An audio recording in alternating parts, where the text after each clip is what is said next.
মুভির শুরুতেই আমরা একটা বাচ্চাকে দেখতে পাই যে কার্টুন দেখছে, আর ঠিক তখনই টিভির সিগন্যাল চলে যায়।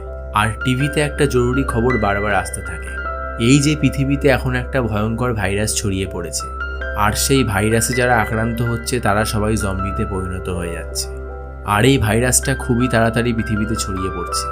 বাচ্চাটি এসব খবরই দেখছিল, কিন্তু তখনই হঠাৎ ওপর থেকে আওয়াজ আসতে থাকে। সে ভয় ভয় ওপরে গিয়ে দেখে যে সেটা তার বড় বোন, যে কিনা তার সাথে মজা করছিল। তখনই তার বাবার ভিডিও কল আসে, যে কাজের সূত্রে বাইরে থাকে। আর তার বাবার হাতের ব্রেসলেটটি দেখে মেয়েটি খুব খুশি হয়, কারণ সেই ব্রেসলেটটি সে তার বাবাকে দিয়েছিল। এরপর বাচ্চাটির বাবা বাচ্চাটির মাকে বলে তারা যেন তাড়াতাড়ি এই শহর ছেড়ে দূরে কোথাও চলে যায়, কারণ এই শহরেও ইতিমধ্যেই জম্বি ভাইরাস ছড়িয়ে পড়েছে। সাথে সাথেই তাদের মা জামা কাপড় গুছিয়ে নেয় বেরোনোর জন্য। কিন্তু যখনই সে গাড়িতে বসতে যাবে, ঠিক তখনই একটা জম্বি তার মায়ের ওপর হামলা করে দেয়। বাচ্চা মেয়েটি সঙ্গে সঙ্গে গাড়ির নিচে লুকিয়ে পড়ে, আর সে দেখে যে কিভাবে জম্বি তার ছোট ভাইকে মেরে ফেলছে। মেয়েটিও ভয়ে ভয়ে কাঁপছিল, কিন্তু তখনই সে দেখতে পায় যে তার মাও জম্বি হয়ে গিয়েছে আর তার দিকেই এগিয়ে আসছে। ঠিক সেই সময় একটা গুলির আওয়াজ আসে, আর এই লোকটি দেবদূতের মতো মেয়েটিকে বাঁচিয়ে নেয়। আর সে মেয়েটিকে 2 হাত দিয়ে কান বন্ধ করতে বলে। তারপর লোকটি তার ভাইকেও গুলি করে দেয়, কারণ তার ভাইও একটা জম্বিতে পরিণত হচ্ছিল। এরপর এই ঘটনার 10 বছর কেটে যায়, আর এখন জম্বি ভাইরাসের কারণে মানব সভ্যতা প্রায় নিশ্চিহ্ন হয়ে গিয়েছে। কিছু বছর আগের সেই সুন্দর শহরটি এখন যেন শ্মশান হয়ে গেছে। আর সেই ছোট্ট মেয়েটি এফবিও এখন অনেক বড় হয়ে গিয়েছে। আর এতদিন ধরে আঙ্কেল ক্যাশিয়ারও তাকে ট্রেন করে জঙ্গলের যোদ্ধা বানিয়ে দিয়েছে। এত বছর জঙ্গলে থাকার পর এফবির খুব ইচ্ছা যে সে মানুষের মধ্যে থেকে জীবন কাটাবে। আর তার স্বপ্ন এটাই যে সে যেন মানুষের শহর খুঁজে পায়। ক্যাশিয়ারের এখানে থাকার প্রধান কারণ হলো জম্বি। ক্যাশিয়ার বুদ্ধি করে এই জঙ্গলের বাইরে একটা অ্যালার্ম আগে থেকেই ফিট করে রেখেছিল, যাতে করে কেউ আসলে সে বুঝতে পারে। সেই দিন যখন অ্যালার্ম বেজে ওঠে, সে তার তাঁবুর বাইরে এটা দেখার জন্য বের হয় যে সেখানে কেউ আছে কিনা। ঠিক তখনই একটা জম্বি তার ওপর হামলা করে দেয়, কিন্তু ক্যাশিয়ার লাগাতার গুলি চালিয়ে তাকে মেরে ফেলে। এখন তারা দুজনেই চিন্তিত, কারণ জম্বিরা দলে থাকতে পছন্দ করে। আর একটা জম্বি যখন এখানে পর্যন্ত চলে এসেছে, তার মানে বাকি জম্বিরাও আশেপাশেই আছে। তাই তারা সকাল হওয়ার আগেই সেখান থেকে জিনিসপত্র নিয়ে অন্য জায়গায় যাওয়ার উদ্দেশ্যে বের হয়। বেরোনোর কিছুক্ষণ পর তাদের ঘোড়া আর আগে যেতে চায় না। তখন ক্যাশিয়ার বুঝতে পারে যে বিপদ তাদের সামনেই আছে। দুজনেই একটা পাহাড়ের ওপর উঠে লুকিয়ে লুকিয়ে দেখে যে সামনেই একটা গাড়িকে কিছু জম্বি ঘিরে রেখেছে। ক্যাশিয়ার তখন ভাবে যে সে এসব এড়িয়ে এখান থেকে চলে যাবে, কিন্তু তখনই এফবি গুলি চালিয়ে দেয়, যার ফলে তাদের বাকি জম্বিদেরও মেরে ফেলতে হয়। এরপর তারা দুজন সেই গাড়িটার কাছে যায়, আর সেখান থেকে জরুরি জিনিসপত্র বের করতে থাকে। ক্যাশিয়ার একটা মরার পা থেকে জুতো খুলে নিজে পড়ে নেয়। ঠিক তখনই তাদের সামনে আরও কিছু গাড়ি চলে আসে, আর তারা মনে করে যে ক্যাশিয়ার আর এফবি হয়তো তাদের আগের সাথীদেরকে মেরে ফেলেছে। দুটো দলের মধ্যে লড়াই বেঁধে যায়। তখনই গাড়ি থেকে একটা গর্ভবতী মহিলা নেমে আসে, আর বলে তারা যেন ক্যাশিয়ার আর এফবিকে ছেড়ে দেয়। কিন্তু কিছুক্ষণের মধ্যেই আরও জম্বি এসে তাদের সবাইকে চারিদিক থেকে ঘিরে নেয়।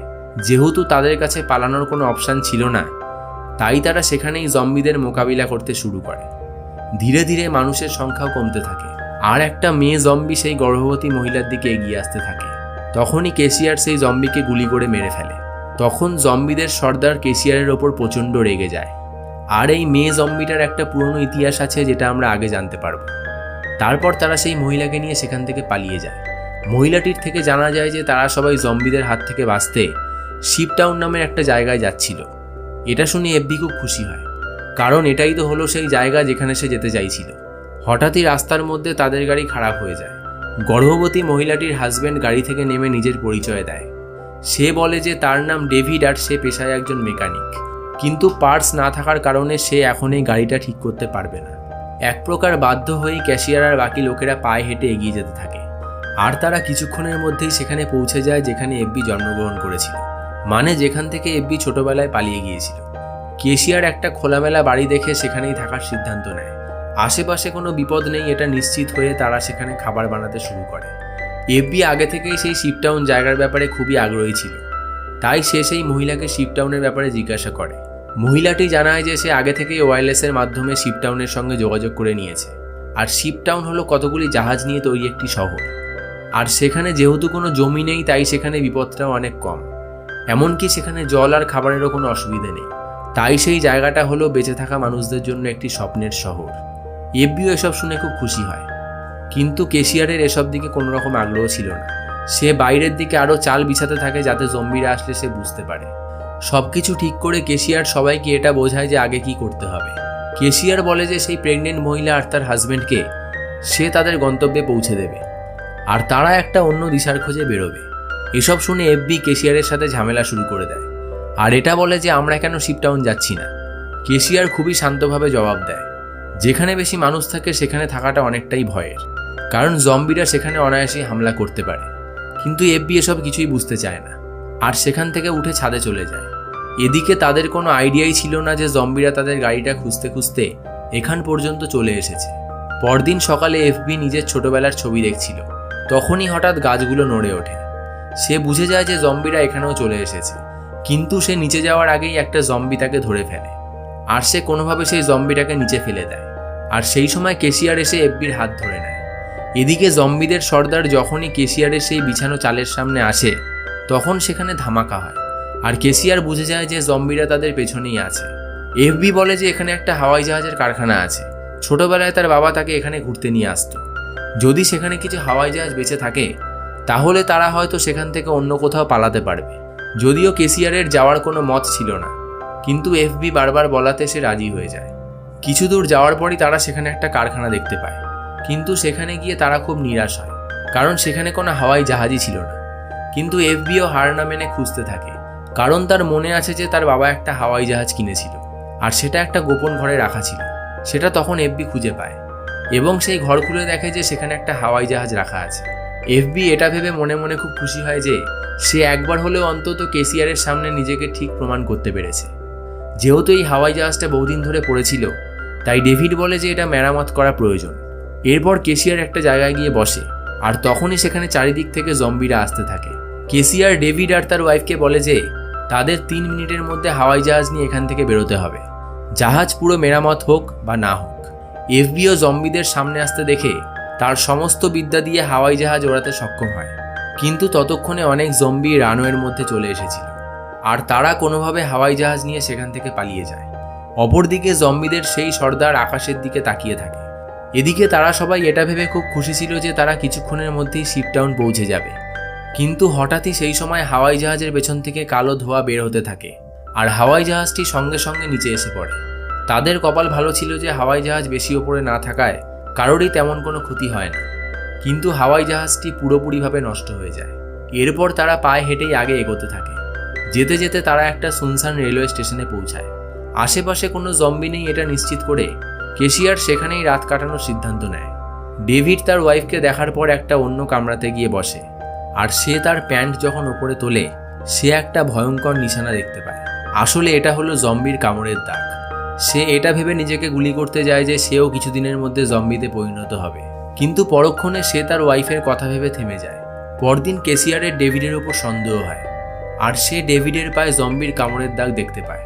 সেই সময় এফবি কেশিয়ারকে ডাকে, তাই সে ডেভিডকে ছেড়ে আগে এগোতে থাকে। চলতে চলতে অনেকটাই রাত হয়ে আসে, আর তারা তাদের সামনে একটা ফার্ম হাউস দেখতে পায়। কেশিয়ার বন্দুক নিয়ে সবার আগে যেতে থাকে। তখনই সেই ফার্ম হাউসের দরজাতে লাগানো স্পিকার থেকে আওয়াজ বেরিয়ে আসে, এবং দরজা খুলে একটা মধ্যবয়স্ক মানুষ বের হয়, আর সে তাদের সবাইকে সন্দেহ করে। কিন্তু সঙ্গে গর্ভবতী মহিলা দেখে লোকটি তাদেরকে ভেতরে আসতে দেয়। এই লোকটি বাঁচার জন্য সেখানে সোলার সিস্টেম আর বৃষ্টির জলকে ফিল্টার করার মেশিন লাগিয়েছিল। রাতে খাওয়া দাওয়ার পর কেশিয়ার তার ল্যাপটপ অন করে।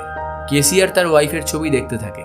ছবি দেখার পর কেশিয়ার সেই গর্ভবতী মহিলার কাছে যায়, আর বলে সে প্রথমে তাকে শিপটাউন পৌঁছাবে, আর তারপর এফবি আর সে বান্দারগাঁওয়ের খোঁজে বেরিয়ে পড়বে। ইতিমধ্যেই সেই লোকটি সবার জন্য নেশার পানীয় নিয়ে আসে।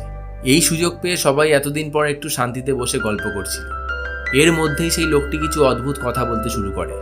সে বলে যে জম্বিদের তো সারা পৃথিবীতে রাজত্ব করা উচিত। এর মধ্যেই ডেভিডের শরীর খারাপ লাগতে শুরু করে, তাই সে বাথরুমে যায়। সে জামা উঠিয়ে দেখে যে অলরেডি তার শরীরে ভাইরাস ছড়িয়ে পড়েছে। ডেভিড বাথরুম থেকে এসে দেখে যে কেশিয়ার আর বাকিরা বেহুশ হয়ে পড়ে আছে। লোকটি সঙ্গে সঙ্গে তার হাতে থাকা একটা মেশিনের বোতাম টিপে দেয়, যার ফলে ডেভিডও মাটিতে পড়ে যায়। ডেভিডের যখন জ্ঞান আসে সে দেখে তাকে এবং বাকিদের সেই লোকটা ঝুলিয়ে রেখেছে। আসলে এই লোকটি আগে থেকেই পানীয়তে ঘুমের ওষুধ মিশিয়ে দিয়েছিল, আর এই লোকটি হলো একজন সায়েন্টিস্ট যে বহু বছর ধরে রিসার্চ করে একটা মেশিন বানিয়েছে, যা কম ফ্রিকোয়েন্সির মধ্যে জম্বিদের ডিটেক্ট করতে পারে ও তাদের কন্ট্রোল করতে পারে। আর সেই সায়েন্টিস্ট তাদেরকে এখানে এনেছিল জম্বি বানানোর জন্য। তখনই সেই সায়েন্টিস্ট খাঁচা থেকে তার ওয়াইফকে বার করে, যে অনেক আগেই জম্বি হয়ে গিয়েছিল। আর সেই জম্বি ছাড়া পাওয়ার পরই ক্যাসিয়ারের দিকে এগিয়ে আসতে থাকে। কিন্তু তখন যেহেতু ডেভিডের কাছে কিছুটা জম্বিদের পাওয়ার চলে এসেছিল, তাই সে দড়ি ছিঁড়ে সবাইকে সেখান থেকে বাইরে নিয়ে আসে। আর একটা গাড়ি নিয়ে তারা সবাই সেখান থেকে পালিয়ে যায়। কিন্তু সেই সায়েন্টিস্ট মেশিনের সাহায্যে জম্বিদেরকে কন্ট্রোল করে তাদের পেছনে লাগিয়ে দেয়। কিছুটা যাওয়ার পর রাস্তা না থাকার কারণে গাড়ি আর এগোতে পারে না। ডেভিড বুঝতে পারে যে তার কাছে আর বেশি সময় নেই, তাই সে পেছনে থেকে জম্বিদেরকে আটকানোর সিদ্ধান্ত নেয়। কিন্তু সেই সর্দার কিছুক্ষণের মধ্যেই ডেভিডকে মেরে ফেলে। কিছু দূর যাওয়ার পর তাদের চোখে একটা আলো এসে পড়ে। এফবি বুঝতে পারে এটাই হলো শিপটাউন। আর সেখানে যাওয়ার সাথে সাথেই সেখানকার মানুষেরা জম্বিদেরকে গুলি করে মেরে ফেলে। জম্বিদের সর্দার বাকি জম্বিদেরকে আটকায় কারণ আগে জল ছিল। আর সর্দার এটা জানতো যে জল অতিক্রম করতে গেলেই তারা ধ্বংস হয়ে যাবে। কিছুক্ষণ পর নৌকার সাহায্যে কেসিয়াররা সেখানে পৌঁছে যায়। এদিকে প্রেগনেন্ট মহিলাটিরও ডেলিভারি হওয়ার সময় হয়ে এসেছিল, তাই তারা তাকে একটা বিছানায় শুইয়ে দেয়। আর সেখানে সবকিছুর সাথে সাথে ডাক্তারের সুবিধাও ছিল। পরদিন সকালে কেসিয়ার আর এফবি পুরো ক্যাম্পটা ঘুরে দেখে। তারা দেখে যে কতগুলো জাহাজকে জুড়ে জলের মাঝখানে এই ক্যাম্পটা বানানো হয়েছে, যাকে সেই প্রেগনেন্ট মহিলাটি শিপটাউন বলছিল। কেসিয়ার গিয়ে সেই ক্যাম্পের ইনচার্জের সাথে দেখা করে। ইনচার্জও তাদেরকে এই ক্যাম্পে স্বাগত জানায়, আর এটাও বলে যে এই ক্যাম্পে কিছু নিয়ম আছে। ক্যাসিয়ার এটা শুনে সেখান থেকে চলে আসে। সে মনে করে যে কোনো শুনশান দ্বীপে থাকাটাই তাদের জন্য সবথেকে ভালো। কিন্তু এফবি সেখানেই থাকার সিদ্ধান্ত নেয়, আর তার যে এখানেই থাকার ইচ্ছা সেটা সে কেসিয়ারকে জানিয়ে দেয়। তখনই ডাক্তার আসে আর বলে যে মেগান নামে সেই মহিলাটি একটি মেয়ের জন্ম দিয়েছে, কিন্তু বেশি ব্লাড লস হওয়ার কারণে মেগান হয়তো বেশি দিন বাঁচবে না। এটা শুনে কেসিয়ারের মন খারাপ হয়ে যায়, আর সে মেগানের কাছে যায়। মেগান বলে যে সে তার মেয়েকে কেসিয়ারের হাতে তুলে দিতে চায়, আর সে চায় যে তার মেয়েও এফবির মতো বড় হোক। কেসিয়ার তার মারা যাওয়া ওয়াইফের কথা ভেবে মেগানের কথা মেনে নেয়। এদিকে এফবি একটা ছেলের সাথে ঘুরতে থাকে আর মজা করতে থাকে।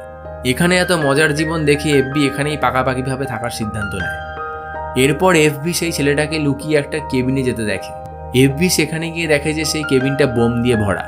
তখনই সেই ছেলেটা আসে আর এফবিকে বলে যে তারা এই শিপটাউনের নিচে এই কারণে বোম লাগিয়েছে, যদি কখনো এই জায়গাটা বিপদের সম্মুখীন হয়, মানে জম্বিরা এখানে চলে আসে, তখন তারা এই গুপ্ত রাস্তা দিয়ে পালিয়ে যাবে আর এই জায়গাটা বোম দিয়ে উড়িয়ে দেবে। কিন্তু তাদের কোনো আইডিয়াই ছিল না যে এই দিনটা এত তাড়াতাড়ি চলে আসবে। সায়েন্টিস্ট জম্বিদের সর্দারকে নিজের কন্ট্রোলে নিয়ে আসে, আর তারা দুজন হাত মিলিয়ে সবাইকে মেরে ফেলার পরিকল্পনা করে। সায়েন্টিস্টের সাহায্যে জম্বিরাও শিপটাউনে ঢুকে পড়ে ও সবাইকে হামলা করে দেয়। হঠাৎ এই হামলাতে অনেকেই মারা যায়। এদিকে কেসিয়ারের এফবিকে নিয়ে চিন্তা হয়, আর সে উল্টো দিশায় ছুটতে থাকে। সেই সময় একটা জম্বি কেসিয়ারকে নিচে ফেলে দেয়, যাতে করে সেই সায়েন্টিস্ট কেসিয়ারের থেকে বদলা নিতে পারে। কিন্তু কেসিয়ারও হার না মেনে সেই সায়েন্টিস্টের হাতে থাকা কন্ট্রোলারটিকে ভেঙে দেয়, যার ফলে জম্বিদের কন্ট্রোল সায়েন্টিস্টের হাত থেকে চলে যায়, আর বেচারা সায়েন্টিস্টই জম্বিদের শিকার হয়। এই সব কিছুর মধ্যে একটাই বাঁচার আশা ছিল, সেটা হলো সেই গুপ্ত রাস্তা। অনেক মানুষ সেই সুড়ঙ্গ দিয়ে নদীর উল্টো দিকে পালিয়ে আসে এবং তারা সেই বম ব্লাস্ট করানোর সিদ্ধান্ত নেয়। কিন্তু তখনই এই ছেলেটি বলে যে দাঁড়াও, এখনও আমাদের দুজন সদস্য শিপেই রয়ে গেছে। এদিকে কেসিয়ার জম্বি সর্দারের ওপর হামলা করে যাতে করে সে পড়ে যায়। আর তখনই এফবি সেই ব্রেসলেটটা দেখতে পায় যেটা সে ছোটবেলায় তার বাবার জন্য বানিয়েছিল। কিছু বুঝে ওঠার আগেই কেসিয়ার তাকে নিয়ে সেখান থেকে চলে যায়। ছেলেটি তাদের দুজনকে সেখান থেকে পালাতে দেখে বোমের সুইচ টিপে দেয়, আর পুরো শিপটাউন ধ্বংস হয়ে যায়। কিন্তু লড়াই এখনও থামে না। ক্যাম্পের ইনচার্জ বন্দুক নিয়ে তাদের দিকে এগিয়ে আসে, কারণ এটাকেও জম্বি কামড়ে দিয়েছিল। কিন্তু সে কাউকে মারার আগেই সেই জম্বি সর্দার তার ওপর হামলা করে। আসলে ধামাকা হওয়ার পরেও জম্বি সর্দার বেঁচে যায়। তখন কেসিয়ার আবার সেই সর্দারের ওপর ঝাঁপিয়ে পড়ে এবং সর্দার কেসিয়ারকে মারার চেষ্টা করে। দূরে দাঁড়িয়ে থাকে এফবি বুঝতে পারে যে এটা তার বাবা, কিন্তু এফবির তখন আর কিছুই করার ছিল না, কারণ কেসিয়ারই তাকে আদর যত্ন করে বড় করেছে। আর যাকে সে বাবা বলে ভাবছে সে এখন আর তার বাবা নেই, সে এখন একটা জম্বি। তাই সে গুলি চালিয়ে দেয়। কেসিয়ার ঠিক করে যে বেঁচে থাকা সমস্ত মানুষদের নিয়ে সে সেই দূরে থাকা দ্বীপে বসবাস শুরু করবে। আর এখানেই গল্পটি শেষ হয়। আর সেই হামলাতে যেই মেয়ে জম্বিটি মারা গিয়েছিল সেটা ছিল আসলে এফবির মা। সেই জন্যই যখন মেয়ে জম্বিটি মারা যায় তখন সর্দার কেসিয়ারের ওপর প্রচণ্ড রেগে যায়। কিন্তু জম্বি সর্দার এটা বুঝতে পারে না যে এফবি তাদেরই মেয়ে। যাই হোক, গল্পটি যদি ভালো লাগে তাহলে অবশ্যই একটা লাইক করো এবং চ্যানেলটিকে সাবস্ক্রাইব করতে ভুলো না।